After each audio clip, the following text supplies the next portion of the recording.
ఫిబ్రవరి 24వ తేదీన ఆయన గ్రెగోరియన్ క్యాలెండర్ను అమలుపరచడం జరిగింది. ఈరోజు ప్రపంచమంతా వాడేటటువంటి క్యాలెండర్, ఈరోజు మనం ప్రింట్ చేయిస్తున్నటువంటి క్యాలెండర్ కూడా గ్రెగోరియన్ క్యాలెండర్. ఈ గ్రెగోరియన్ క్యాలెండర్లో ఏంటి డిఫరెంట్ అంటే, ముందున్నటువంటి క్యాలెండర్స్కి 1582 క్యాలెండర్స్కి 13 రోజులు తేడా ఉండేది. వీటన్నిటిని పరిశీలించిన తర్వాత ఈ డిసెంబర్ 25న క్రీస్తు పుట్టాడు అని ఒక నిర్ధారణకు వచ్చారు. ఆమె ఈరోజు మనం ప్రతి సంవత్సరం క్రిస్మస్ జరుపుకుంటూ ఉన్నాం. ఈరోజు ప్రపంచమంతా కూడా ఒక పండుగ దినంగా క్రిస్మస్ జరుపుకుంటూ ఉంది. ఈరోజు క్రిస్మస్ యొక్క ముఖ్య ఉద్దేశం, ఈరోజు దేవుని సన్నిధిలో ఉన్నట్టు మనం తెలుసుకోవాలి. ఈరోజు ప్రపంచమంతా కూడా క్రిస్మస్ జరుగుతూ ఉంది. ఈరోజు మనం అందరం కూడా వాక్యం వింటూ ఉన్నాం. నేడు రక్షకుడు మన కొరకు పుట్టి ఉన్నాడు అనేటువంటి మాటను మనం వింటూ ఉంటాం. కానీ మనం గమనిస్తే పరిశుద్ధ లేఖనాలను చాలా క్షుణ్ణంగా పరిశీలించినప్పుడు ఆయన 3 నామాలను, అంటే 3 పేర్లను, 3 బిరుదులను ఆయనకి ఇచ్చాడు. ఒకటి ఇమ్మానుయేలు అన్నాడు, 2 యేసు అన్నాడు, 3 క్రీస్తు అన్నాడు. మత్తయి సువార్త 1వ అధ్యాయాన్ని మనం చూసినప్పుడు 21వ వచనంలో గమనిస్తే, మత్తయి సువార్త ఆమె యొక్క కుమారుని కనును ఆయనే రక్షించును కనుక చాలు, ఆయనకు యేసు అని పేరు పెట్టెదరు అనెను. ఇక్కడ గమనిస్తే ఇమ్మానుయేలు యేసు అని పేరు పెట్టెదరు అనెను.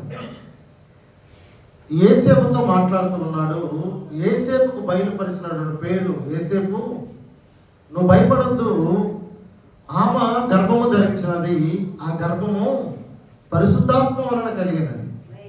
కాబట్టి ఆమె ఒక కుమారుడిని కంటుంది. ఆ కుమారుడు తన ప్రజలను పాపముల నుండి రక్షిస్తాడు. కాబట్టి అతనికి ఏమని పేరు పెట్టబడుతుంది? యేసు అని పేరు పెట్టబడుతుందని యేసేపుతో మాట్లాడుతున్నాడు దేవుని దూత. రెండవది, తన తండ్రి అయినటువంటి యేసేపుతో, అంటే గార్డియన్ గా తండ్రిగా ఉన్నటువంటి యేసేపుతో మాట్లాడినటువంటి దేవుడు భిన్నంగా గొల్లలతో మాట్లాడుతూ ఉన్నాడు. లూకా సువార్త 2వ అధ్యాయం 11వ వచనాన్ని మనం చూస్తే, దావీదు పట్టణమందు నేను రక్షకుడు మీ కొరకు పుట్టి ఉన్నాడు, ఆయనే చాలు. ఈ మాటను గొల్లలతో మాట్లాడుతూ ఉంది దేవుని దూత. యేసేపుతోనేమో యేసు అని చెప్పారు పేరుని, గొల్లల దగ్గరకు వచ్చేసరికేమో క్రీస్తు అని అక్కడ చెబుతూ ఉన్నారు. మరొక మాటలు చూస్తే ఈ రెండింటికి భిన్నంగా, యేసు క్రీస్తు అనే పదాలకు భిన్నంగా మత్తయి సువార్త 1వ అధ్యాయం 22వ వచనాన్ని గమనిస్తే, ఇదిగో కన్యక గర్భవతి కుమారుని కనును, ఆయనకి ఇమ్మానుయేలు అని చాలు. ఇప్పుడు ఈ పెట్టబడినటువంటి 3 పేర్ల యొక్క అంతరార్థాన్ని మనం గమనిస్తే ఆసక్తికరమైన విషయాలను మనం తెలుసుకోగలం. యేసుక్రీస్తు జన్మదినాన్ని జరుపుకోవాలి అనుకుంటూ ఉన్నారు ప్రపంచమంతా కూడా. క్రిస్మస్ అంటే మనకి ఏమై ఉంది, లేదు నీకు ఏమై ఉంది? క్రిస్మస్ అంటే కొందరికి ఇమ్మానుయేలు పుట్టినరోజు, క్రిస్మస్ అంటే కొందరికి యేసు పుట్టినరోజు, క్రిస్మస్ అంటే కొందరికి క్రీస్తు పుట్టినరోజు. కానీ మూడింటి అర్థాలు ఏంటంటే, ఇమ్మానుయేలు అనగా దేవుడు మనకు తోడు అని అర్థం. రెండవది, ఇక్కడ గమనిస్తే ఆ ఇమ్మానుయేలు అనేటటువంటి పేరులో అది యూనివర్సల్ ప్రామిస్, ఇది అందరికి చెందినటువంటిది. ఆయన ఎవరైతే నమ్ముకొని ఉన్నారో వారందరిని బట్టి దేవుడు ఉద్దేశించి మాట్లాడుతున్న మాట ఏంటంటే, నీకు దేవుడు తోడుగా ఉన్నాడు. హల్లెలూయా. ఆ మర్మం అక్కడ దాగి ఉంది. అక్కడ జాతి లేదు, కులము లేదు, మతం లేదు, ప్రతి మనిషికి ఆయన తోడుగా ఉన్నాడు. హల్లెలూయా. కాబట్టి రెండవది చూస్తే ఇది క్రైస్తవ యొక్క ప్రామిస్, క్రైస్తవుని యొక్క వాగ్దానం. యేసు అనే పేరులో క్రైస్తవ వాగ్దానం దాగి ఉంది. అక్కడ అంటాడో 1వ అధ్యాయం 21వ వచనంలో ఆమె యొక్క కుమారుని కలను తన ప్రజలను, పర్టికులర్ అక్కడ చెబుతూ ఉన్నాడు, తన ప్రజలను అంటూ ఉన్నాడు. అక్కడ అంటాడు కన్యక గర్భవతి కలను ఆయనకి ఇమ్మోనియేల్ అని పేరు పెట్టదు. అక్కడ ఒక వ్యక్తిని గురించో, ఒక ప్రాంతం గురించో, ఒక కులం గురించో, ఒక మతం గురించో ప్రస్తావించలేదు. కానీ దేవుడు మనకు తోడుగా ఉంటాడు అని, జాతి మతం కులభేదాలు లేకుండా సర్వమానవాళిని ఉద్దేశించి భూలోకంలో సృష్టించబడి ఉన్నటువంటి ప్రతి ఒక్కరికి కూడా దేవుడు తోడుగా ఉంటాడని అర్థంతో మాట్లాడాడు. రెండవదిగా వచ్చినప్పుడు తన ప్రజలు కేవలం తనను ఎవరైతే అంగీకరించారో, ఎవరైతే తన రక్తంలో కడగబడ్డారో వారిని ఉద్దేశించి మాట్లాడుతున్న మాట ఆయన అంటాడు, ఆయన వారి పాపముల నుండి ఆయనే వారిని రక్షించును. హల్లెలూయా. మూడవది క్రీస్తు అనేటువంటి పదము ప్రజలందరికీ వాగ్దానం లాగా అక్కడ తెలుస్తా ఉంది. లూకా సువార్త 2వ అధ్యాయం 10వ వచనం చూసిన విధముగా భయపడకుడి, ఇక్కడ ప్రజలందరికీ అంటూ ఉన్నాడు. ప్రజలందరికీ ఒక సంతోషకరమైనటువంటి శుభవార్త అంటాడు. ఇక్కడ గమనిస్తే క్రిస్మస్ అంటే క్రీస్తును ఆరాధించడం అని అర్థం. నేను ఆల్రెడీ చాలా సార్లు చెప్పాను, క్రైస్ట్ అండ్ మాస్ ని క్రిస్మస్ గా మనం తీసుకొని అంటే ఒక అభిషక్తిని మనం ఆరాధిస్తూ ఉన్నాం. ఇక్కడ క్రీస్తు పుట్టిన తర్వాత, యేసు క్రీస్తు వారు పుట్టిన తర్వాత 2 అపూర్వమైనటువంటి ఘట్టాలు ఈ ప్రపంచంలోకి వచ్చాయి. ఏంటి ఆ అపూర్వమైన ఘట్టాలు అంటే, ఒకటి క్రీస్తు పూర్వం, రెండవది క్రీస్తు second. Before Christ, after Christ. ఈ భూలోకంలో లేదు ఈ సృష్టిలో దేవుడు అని పుట్టి దేవుడు అనే పేరు చెప్పుకునేటటువంటి ఎవరికి కూడా ఆ అపూర్వమైనటువంటి ఘట్టాలు లేవు. అలాంటి కృప, అలాంటి గొప్పతనం ఎవరికైనా ఉంది అంటే నువ్వు నేను ఆరాధిస్తున్నటువంటి యేసు ప్రభువు వారికి మాత్రమే. ఆమేన్. క్రీస్తు యొక్క పుట్టుకను ప్రతి క్రైస్తవుడు మనం ఆచరిస్తూ మన ఇళ్లపైన ఏం చేస్తామంటే ఒక స్టార్ని కట్టుకుంటాం. ఈ స్టార్ ఎందుకంటే ఆనాడు బెత్లెహేము దేశంలో భూమికి దగ్గరగా ఉన్నటువంటి ఆనాటి శాస్త్రవేత్తలు, ఆ ఖగోళ శాస్త్రవేత్తలు ఆ నక్షత్రాన్ని కనుగొన్నారు. అంటే అది వారికి సూచనగా ఉంది.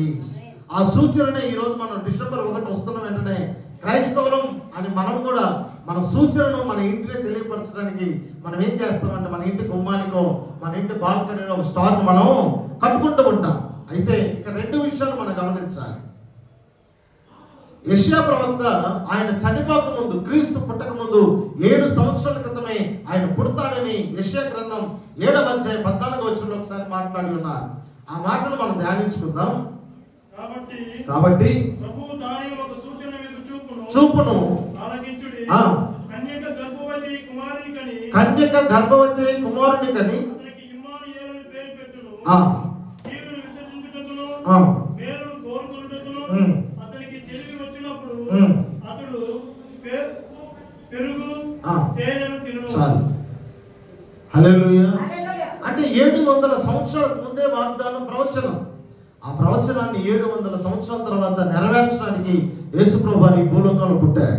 ఈరోజు పుట్టాడు. మనం ప్రతి సంవత్సరం చెప్పుకుంటా ఉంటాం, కన్యక మరియ గర్భవతి అయింది, యేసేపు విడనాడాలనుకున్నాడు, కానీ దేవుని దూత మరలా యేసేపుతో మాట్లాడింది. యేసేపు మరలా అంగీకరించి తనకు తోడుగా ఉన్నాడు.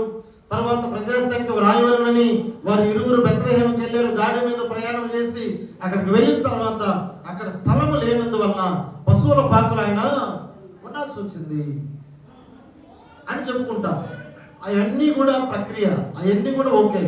కానీ పర్టికులర్గా యేసు ప్రభు వారు ఎందుకు జన్మించారు ఆ మాటను మనం గమనిస్తే, లూకాసు వార్త 19వ అధ్యాయం 10వ వచనాన్ని గమనిస్తే, లూకాసు వార్త 19వ అధ్యాయం 10వ వచనం నిజమైనటువంటి అర్థం. యేసు ప్రభు వారు జన్మించడానికి గల కారణం, నశించిన దానిని వెదకి రక్షించుటకు మనుష్య కుమారుడు ఈ లోకానికి వచ్చెను. హల్లెలూయా. ప్రియమైన దేవుని సంగమం, ఈరోజు మనం గమనిస్తే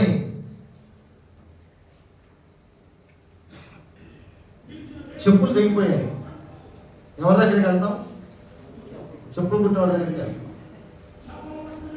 బట్టలు చిరిగిపోయాయి. ఎవరి దగ్గరికి వెళ్తాం? బట్టలు కుట్టేవాడి దగ్గరికి వెళ్తాం. మనిషి చెడిపోయాడు. ఎవరి దగ్గరికి వెళ్ళాలి? మనిషి దగ్గరికే వెళ్ళాలి. కాబట్టి దేవుడు మనిషిగా ఈ భూలోకానికి వచ్చాడు. హల్లెలూయా. మీరు గమనిస్తే నశించిన దానిని వెతకి రక్షించడానికి మనుష్య కుమారుడు ఈ లోకమునకు వచ్చెను అంటే దేవుడు మనిషిగా మారినటువంటి రోజు ఈ రోజు. ఆమేన్. చాలా మంది ఈ కాలంలో మనుషులు దేవుళ్ళుగా మారుతూ ఉంటారు, కానీ మనందరి కొరకు దేవుడే మనిషిగా మారి వచ్చాడు. ఎందుకు యేసయ్య ఈ లోకానికి మనిషిగా వచ్చాడు? ఆయన ఒక దేవదూతలాగా రావచ్చు, లేదంటే ఆయన ఒక కెరూబులాగా రావచ్చు, లేదంటే ఆయన ఒక శరాపుల్లాగా రావచ్చు, కానీ ఆయన మనిషిగా మాత్రమే ఎందుకు వచ్చాడు అంటే ఒక ఎగ్జాంపుల్ చెప్తాను. ఒక తల్లిదండ్రికి లేక లేక పుట్టినటువంటి ఒక కుమారుడు ఉన్నాడు. ఆ కుమారుడు అంటే వారికి చాలా ప్రేమ.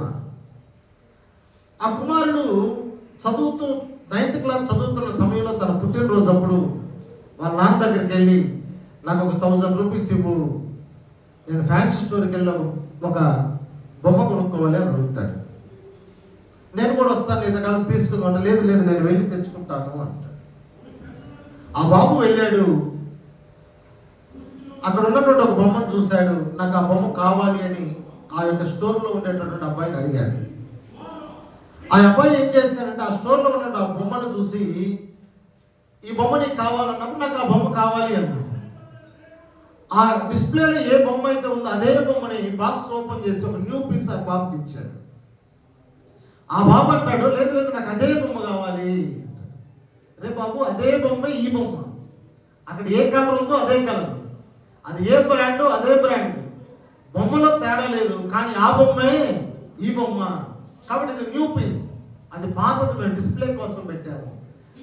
లేదు లేదు నాకు అదే కావాలి. ఆ యొక్క పనిచేస్తున్నటువంటి అబ్బాయి వాళ్ళకి ఓనర్ని పిలుస్తారు. ఓనర్ని పిలిచినప్పుడు ఆ ఓనర్ వచ్చి ఏంటి అని అడిగినప్పుడు ఈ పిల్లవాడు నాకు ఆ డిస్ప్లేలో ఉండే బొమ్మే కావాలి అని అడుగుతూ ఉన్నాడు.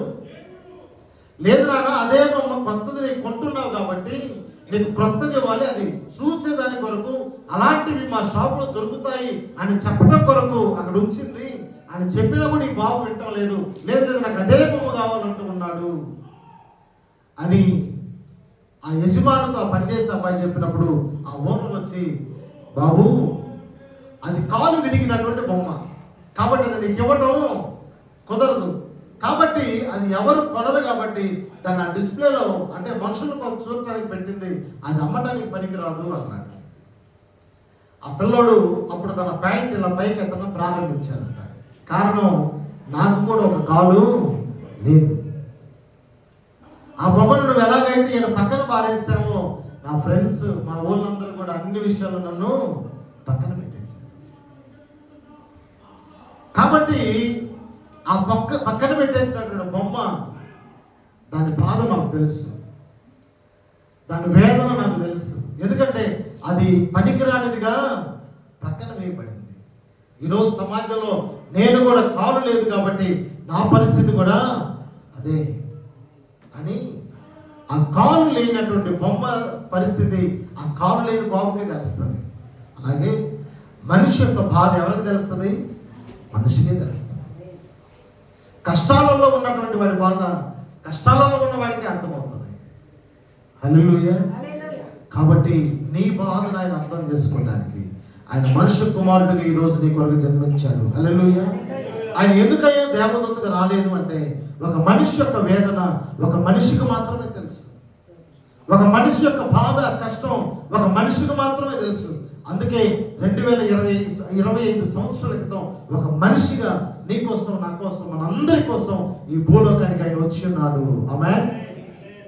మన జాతిపిత మహాత్మా గాంధీ అంటాడు, ట్రూత్ ఈజ్ గాడ్ అంటాడు. అంటే సత్యమే దేవుడు.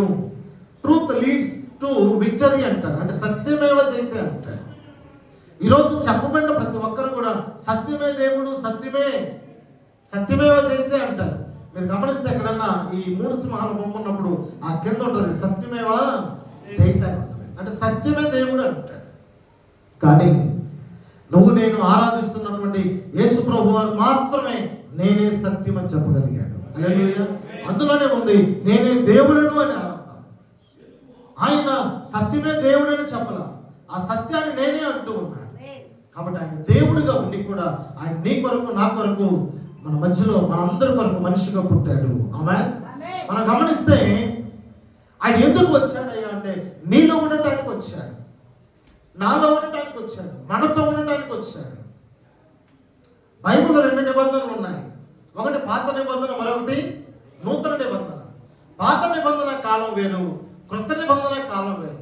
పాత నిబంధన కాలంలో దేవుడు ఎక్కడో కొండ మీద ఉండేవాడు, ప్రజలందరూ ఆ కొండ మీదకి వెళ్ళేవారు. పాత నిబంధన కాలంలో ఎక్కడో లోయలో ఉండేవాళ్ళు, ప్రజలందరూ కూడా ఆ లోయలోకి వెళ్ళేవారు. కానీ నూతన నిబంధన కాలంలో ప్రియమైన దేవుని బిడ్డలారా, కన్యక గర్భవతి కుమారుని కనెను, ఆయనకి ఇమ్మానుయేలు అనే పేరు పెట్టెదరు అనెను. ఆమేన్. ఇమ్మానుయేలు అనే పేరుకి అర్థం దేవుడు మనకు తోడై ఉన్నాడు. అంటే ఆయన అర్థం ఏంటంటే నూతన నిబంధనలో మీరు నా దగ్గరికి రావాల్సిన పని లేదు, నేనే మీకు తోడుగా వస్తాను. ఆమేన్.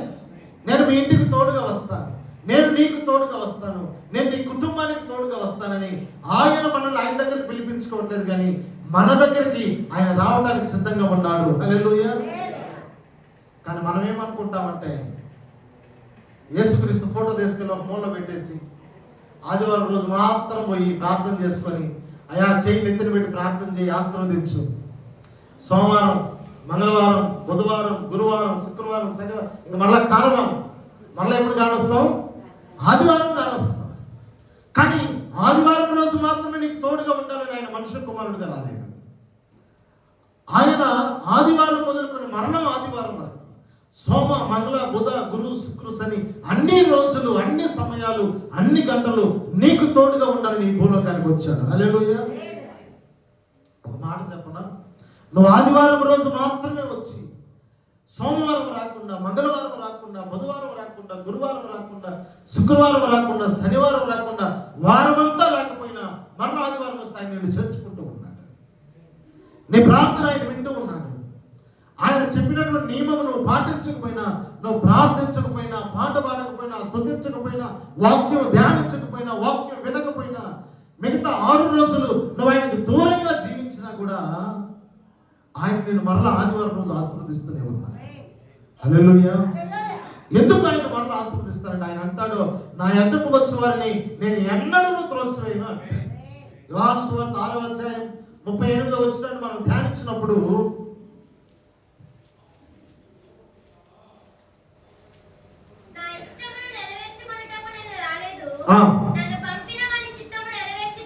నన్ను పంపిన వాని చిత్తము నెరవేర్చుటకే పరలోకము నుంచి దిగి వచ్చిందని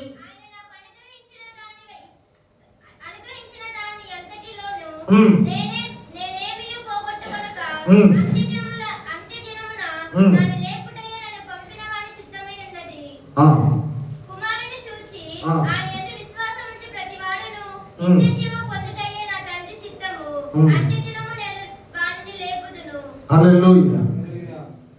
చదవం.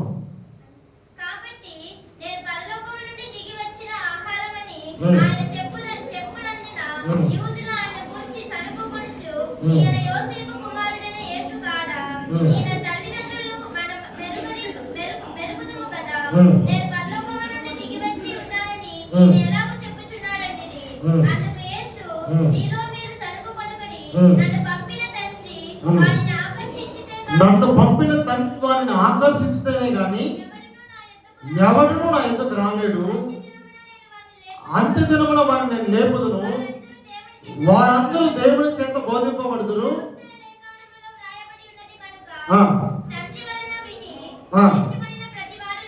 నా యొద్దకు వచ్చును. హల్లెలూయా. వారందరూ దేవుని చేత బోధింపబడుదురు అని ప్రవక్తల లేఖనములో వ్రాయబడి ఉన్నది కనుక తండ్రి వలన విని నేర్చుకున్న ప్రతి వాడును నా యొద్దకు వచ్చును. హల్లెలూయా. హల్లెలూయా. ప్రియమైన 48 అంటాడు, విశ్వసించువాడే నిత్య జీవము కలవాడు అంటాడు. ఈరోజు ఆయన నీ కొరకు పుట్టాడు అని నువ్వు విశ్వసించాలి. నా కొరకు ఆయన మనిషిగా పుట్టాడని నువ్వు విశ్వసించాలి. ఆయన అన్నాడు, నా దగ్గరకు వచ్చి వారిని నేను అన్నట్టు త్రోసివేయను అని చెప్పి ఆయన చెప్పాడు. కాబట్టి నేను ఆయన విశ్వసించాలి. ఈ రోజు నేను సోమవారం నుండి శనివారం వరకు నా ఇష్టానుసారంగా తిరిగి వస్తున్నా కూడా ఆదివారం రోజు ప్రభువారు నన్ను అంగీకరించాడు. ఆయన సన్నిధిలో నన్ను ఉంచాడు. ఆయన సన్నిధిలో ఉన్న సమాధానాన్ని నాకు దయచేశానని నువ్వు విశ్వసించాలి. హల్లెలూయా. తల్లిదండ్రుల మనసు ఎలా ఉంటుందంటే తన బిడ్డలతో ఎప్పుడు ఉండాలని తన తల్లిదండ్రులు ఆశపడుతూ ఉంటారు. అవునా కదా? ఈరోజు ప్రభు అయినటువంటి యేసుక్రీస్తు వారు కూడా ఆయన నీతో ఉండాలని, ఎప్పుడు ఉండాలని ఆయన ఆశపడుతూ ఉన్నాడు. ఆయన నీతో ఉంటే, ఆయన నీలో ఉంటే నీ కష్టాలన్నీ కూడా కరిగిపోతాయి. నువ్వు గమనించు, సోమవారం శుక్రవారం శనివారం దాకా గలిబిలిగా ఉంటావు. ఆదివారం రోజు ఆయన సన్నిధిలో కొంచెం ఇంటికెళ్ళు, కొంచెం ప్రశాంతంగా ఉంటావు. ఆ సన్నిధిని నువ్వు ప్రతిరోజుగా అనుభవించగలిగితే, ఆయన ఎదుట నువ్వు ప్రతిరోజు మోకరించగలిగితే, ఆదివారం రోజు నీ జీవితంలో ఉన్న ప్రశాంతత అన్ని రోజులు ఉంటుంది. ఆమేన్. సముద్రాలు లాంటి సమస్యలు నీకు వచ్చినా కూడా ఆయన ఎర్ర సముద్రాన్ని 2 పాయలు చేసింది దేవుడు. నీ జీవితంలో ఉన్న ప్రతి సమస్యని పాయలు చేసి బలహీనపరిచి నీకు విజయాన్ని చేకూర్చగలిగినటువంటి వాడై ఉన్నాడు. ఆమేన్. యేసు ప్రభువు వారు ఈ లోకానికి ఎందుకు వచ్చాడు? నశించిన దానిని వెనక రక్షించడానికి వచ్చాడు. అంత మాత్రమే కాదు, ఆయన నీలో ఉండడానికి వచ్చాడు. ఆయన నీతో స్నేహం చేయడానికి వచ్చాడు. నీకు నిత్య జీవాన్ని ఇవ్వడానికి ఆయన వచ్చాడు. ఆయన నిన్ను రక్షించి నిత్యత్వంలోనికి నేను తీసుకెళ్ళడానికి వచ్చాడు. మనం ఏదో వచ్చాం, మనం ఏదో ప్రార్థించాం, మనం ఏదో ఆరాధన చేసాం, కన్యామరికి యేసు ప్రభువు వారు పుట్టాడు సెలబ్రేషన్ చేసాం కాదు. ఆయన ఎందుకు పుట్టాడు? ఒక దేవుడు మనుషుల రూపంలో పుట్టవలసినంత అవసరత ఉంది. అబ్రహాము కన్నులు అంటే మనకంటే ముందున్నటువంటి వారు ఆయన చూడాలని ఆశపడ్డారంట, కానీ కుదరలేదు. కానీ నన్ను చూస్తున్న మీ కన్నులు ధన్యములై ఉన్నవి అని చెప్తుంది లేఖనం. ఆమేన్. ఈరోజు ఆయన పుట్టక ముందు దేవుని ఉగ్రత మనుషుల మీద ఏ విధంగా ఉండేదో మనం లేఖనాల్లో గమనిస్తే పాత నిబంధనలు చూసుకుంటూ వెళ్ళొచ్చు. కానీ ఆయన నిన్ను కోరుకున్నాడు కాబట్టి నీ కొరకు ఈ భూలోకానికి వచ్చాడు. ఆమేన్. నేను ఏర్పరచుకున్నాడు కాబట్టి నీ కొరకు ఈ భూలోకానికి వచ్చాడు. ఆయన అంటాడు, చూడు మన అరచేతులలో నేను చెప్పుకొని ఉన్నాను, నువ్వంటే నాకు ప్రాణం ఉంటాడు.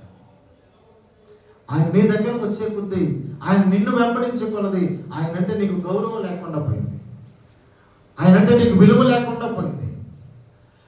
ఈరోజు నువ్వు ఎందుకు కృంగి ఉన్నావు? నువ్వు ధైర్యంగా ఉండు.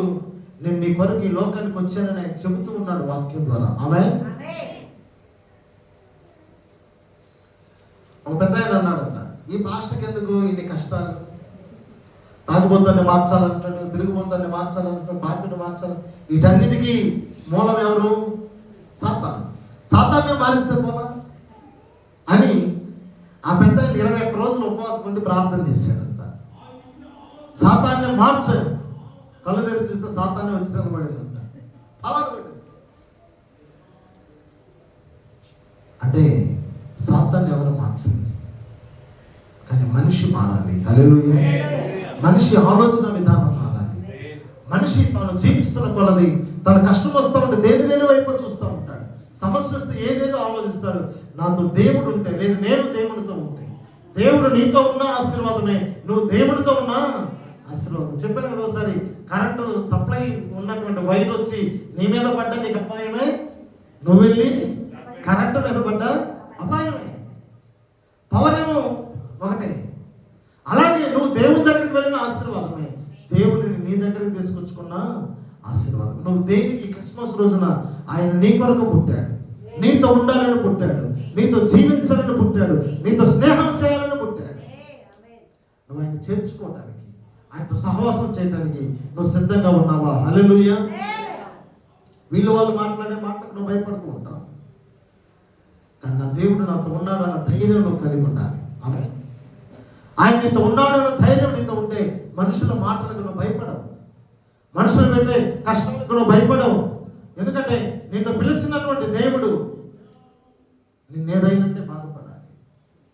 ఆయన నిన్నేమనేవాడు కాదు, ఆయన ప్రేమ స్వరూపి అయి ఉన్నాడు. హల్లెలూయా. నిన్ను పిలిచిన దేవుడు ఎవరై ఉన్నాడు? ప్రేమ స్వరూపి అయి ఉన్నాడు. ఆయన నిన్ను కోరుకున్న వాడై ఉన్నాడు. ఆయన నిన్ను ఏర్పరచుకున్న వాడై ఉన్నాడు. నీవు ఆయన సొత్తు అయి ఉన్నావు. ఆమేన్. కాబట్టి నీ కొరకై నీ భూలోకానికి వచ్చాడు. ఆమేన్. ఆయన ఈ భూలోకానికి అంటే నిన్ను ఏర్పరచుకున్న రోజు నీ క్రిస్మస్ రోజు. నీతో ఆయన స్నేహం చేయడానికి మొదలుపెట్టిన రోజు నీ క్రిస్మస్ రోజు. హల్లెలూయా. కాబట్టి ప్రియమైన దేవుని సంగమం, చెప్పాను కదా, చెప్పులు తెగిపోతే ఎవరి దగ్గరికి వెళ్తాం మనం? చెప్పులు కుట్టే వ్యక్తి దగ్గరికి. బట్టలు చినిగిపోతే బట్టలు కుట్టే వ్యక్తి దగ్గరికి వెళ్తాం. కానీ మనిషి జీవితం, నీ జీవితం పాడైపోతే, మనిషి మనసులో సంతోషం లేకపోతే, మనిషి మనసులో సమాధానం లేకపోతే, మనిషి యొక్క మనసులో నెమ్మది లేకపోతే, మనిషి యొక్క జీవితంలో సుఖము లేకపోతే, సౌఖ్యము లేకపోతే, అల్లాడిపోతున్నటువంటి ఈ మనిషి జీవితం బాగుండాలి అని దేవుడే మనిషిగా ఈ భూలోకానికి వచ్చాడు. ఎందుకో తెలుసా? మనిషిని మనిషే మార్చగలడు అని. ఆమేన్. ఇప్పుడు మనం ఎవరి దగ్గరికి తీసుకెళ్ళాలి? మనిషిగా వచ్చినటువంటి యేసయ్య దగ్గరికి మనం మనుషులు తీసుకెళ్ళాలి. హల్లెలూయా. మనిషిని సృష్టించినటువంటి దేవుని దగ్గరికి మనం మనుషులు తీసుకెళ్ళాలి. హల్లెలూయా. గమనిస్తే మన దేవుడి దగ్గరికి వెళ్ళగలమా? ఛాన్స్ లేదు. పాత నిబంధన కాలం మోషే చూడాలని ఆశపడ్డాడు, నువ్వు చూడలేమన్నాడు. చెప్పాడా లేదా? కానీ మనిషి దేవుడి దగ్గరికి మనిషి వెళ్ళలేడు. దేవుడిని మనిషి చూడలేడు. కాబట్టి ఆ ఛాన్స్ లేదు. కాబట్టి దేవుడు ఏం చేశాడంటే, నేను దేవుడిగా ఉన్నంత వరకు మీరు నన్ను చూడలేరని తనకు తానుగా రిక్తునిగా చేసుకుని ఆయన మానవునిగా ఈ భూలోకానికి వచ్చాడు. హల్లెలూయా. ఎందుకు ఈ భూలోకానికి వచ్చాడు ఆయన అంటే, మనం బాగుండాలని, భూమి మీద మనము సుఖంగా ఉండాలని, ఈ భూమి మీద మనము సంతోషంగా ఉండాలని, ఈ భూమి మీద మనము సమృద్ధిగా ఉండాలని, ఈ భూమి మీద మనము సౌభాగ్యముగా ఉండాలని, ఈ భూమి మీద మనం సకల ఆశీర్వాదాలు కలిసి జీవించాలని ఆయన మన కొరకు ఈ భూమి మీద వచ్చాడు. ఆమేన్.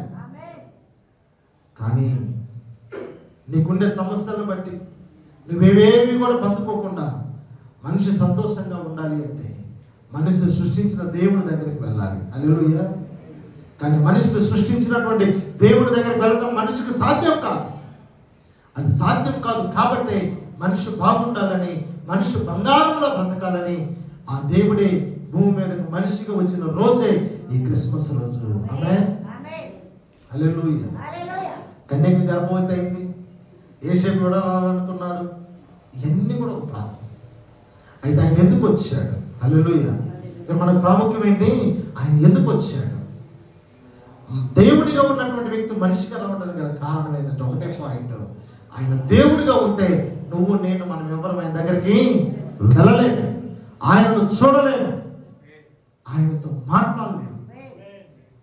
అందుకని నువ్వు మనిషి కాబట్టి ఆయన మానవునిగా ఈ భూలోకానికి వచ్చాడు. ఆయన నువ్వు మాట్లాడితే ఆయన వినాలని. ఆమేన్. నీ సంతోషాన్ని చూడాలని, నీ సౌభాగ్యాన్ని చూడాలని. కాబట్టి నువ్వు ఆలోచించాల్సిందే, నా దేవుడు నా కొరకు మనిషిగా వచ్చాడు. కానీ నీ స్నేహం ఎవరితో ఉండాలి? నీ దేవుడే మనిషిగా వచ్చినటువంటి ఆయనతో నీ స్నేహం ఉండాలి. ఆమేన్. నువ్వు సకల ఆశీర్వాదాలకు కారణమవుతాడని మాత్రమే అంటావు. అంటే సకల ఆశీర్వాదాలు ఎవరిలో ఉన్నాయి? ఆయనలోనే ఉన్నాయి. ఆమేన్. సకల ఆశీర్వాదాలు ఆయనలోనే గుప్తములై ఉన్నాయి. నీకు ఏది అవసరం ఆయనలో. ఈ క్రిస్మస్ రోజు నువ్వు ప్రార్థన చేయి, ప్రభువా ఈరోజు నువ్వు నా కొరకు జన్మించావు, ఇదిగో నువ్వు ఉన్న స్థానం గొప్ప భాగ్యం అని ఎంచుకోనక, ఇదిగో నన్ను ప్రేమించి నా కొరకు ఈ భూలోకానికి వచ్చావు. ఇదిగో ఈ రోజు నుంచి నా సహవాసం నీతోనే ప్రభువా, నా స్నేహం నీతోనే ప్రభువా, నా మాట నీతోనే ప్రభువా అని నువ్వు ప్రార్థన చేయి. దేవుడు 2026 సంవత్సరంలో అడుగు పెట్టబోతుండగా ఒక నూతనమైన సౌభాగ్యాన్ని దేవుడు నీకు ఇస్తాడు, ఒక నూతనమైన సుఖాన్ని దేవుడు నీకు ఇస్తాడు, ఒక నూతనమైన సమృద్ధి జీవితాన్ని నీకు దేవుడు ఇస్తాడు, ఒక సంతోషకరమైన జీవితాన్ని నీకు దేవుడు ఇస్తాడు, సకల ఆశీర్వాదములతో నింపబడిన గొప్ప గిఫ్ట్ దేవుడు నీకు ఇస్తాడు. హల్లెలూయా. అలాంటి బహుమానాన్ని పొందుకోవడానికి మనం సిద్ధంగా ఉండాలి. అంటే మొదట యేసు ప్రభువు ఈ రోజు ఎందుకు పుట్టాడు అనేటటువంటి మర్మం మనం తెలుసుకోవాలి. ఆయన పుట్టిన మర్మం దేవుని దగ్గరికి మనిషి వెళ్ళలేరు కాబట్టి ఆయన మనిషిగా మారి నా కోసమే పుట్టాడు. ఎవరి కోసం పుట్టాడు? ఆయన నా కోసం. ఎవరి కోసం? నా కోసం, మన కోసం. నువ్వు అనుకోని నీ మనసులో ఆయన నా కోసం పుట్టాడు. హల్లెలూయా. అలాంటి ప్రేమామయుడైనటువంటి ఆయన జన్మదినాన్ని మనమందరం జరుపుకుంటూ ఈ దినాన్ని సంతోషంగా ఆయన స్తుతించడం ఇది ఆశీర్వాదకరం. ఆయన మనల్ని చూస్తూ ఉన్నాడు. హల్లెలూయా. ఆయన మనల్ని చూస్తూ ఉన్నాడు. నూతన సంవత్సరాలు అడుగు పెట్టబోతూ ఉండగా నూతన కార్యాలతో ఆయన ఆశీర్వదించిన కాక ఈ రోజు నీ జీవితంలో ఆయన జన్మిస్తే, నీ ఇంటిలో ఆయన జన్మిస్తే 2026 అంతా కూడా నీకు సమృద్ధి జీవితమే. ఈ సంవత్సరం అంతా నువ్వు దేనిని బట్టి బాధపడ్డావో, ఏ విషయాన్ని బట్టి విరిగిపోయావో, ఏ విషయాన్ని తలంచుకుంటూ బాధపడ్డావో, కన్నీరు గార్చావో, ఎదుటి వారితో మాట్లాడటానికి కూడా నువ్వు సిగ్గుపడ్డావు, వాటన్నిటిని కూడా యేసు నామములో నీ నుంచి దూరపరచి ఒక నూతనమైన ఆశీర్వాదంతో నేను నింపి నువ్వు ఎక్కడైతే తలదించుకున్నావో అదే స్థలంలో నీ తలపైకి ఆయన నీ దగ్గర ఉండాలి, ఆయన నీలో ఉండాలి, ఆయన నీతో స్నేహం చేయాలి. నేను అవమానపరిచిన వారిని నేను కనపరుస్తాను. ఎందుకంటే ఈ మనుషులు ఎప్పుడు దండలు వేస్తారో తెలియదు, ఎప్పుడు నిందలు వేస్తారో కూడా తెలియదు. నిందలేసిన మనుషులే దండలు వేయాలి అంటే యేసు ప్రభు నీలో ఉండాలి, నువ్వైనా యేసు ప్రభుత్వం ఉండాలి. కాబట్టి ఆ నిర్ణయానికి ఈ రోజున దేవుడు నిన్ను నీ కుటుంబాన్ని నూతనమైన ఆశీర్వాదంతో ఆశీర్వదించుగాక. ఆమేన్. మీకు అందరూ కూడా మరొకసారి క్రిస్మస్ శుభాకాంక్షలు తెలియజేస్తున్నాను. దేవుడు మిమ్మల్ని మీ కుటుంబాలను ఆశీర్వదించుగాక. ప్రత్యేకమైన పాట పాడుకొని ఉండగా ప్రభు పరిచయం కొరకు కానుక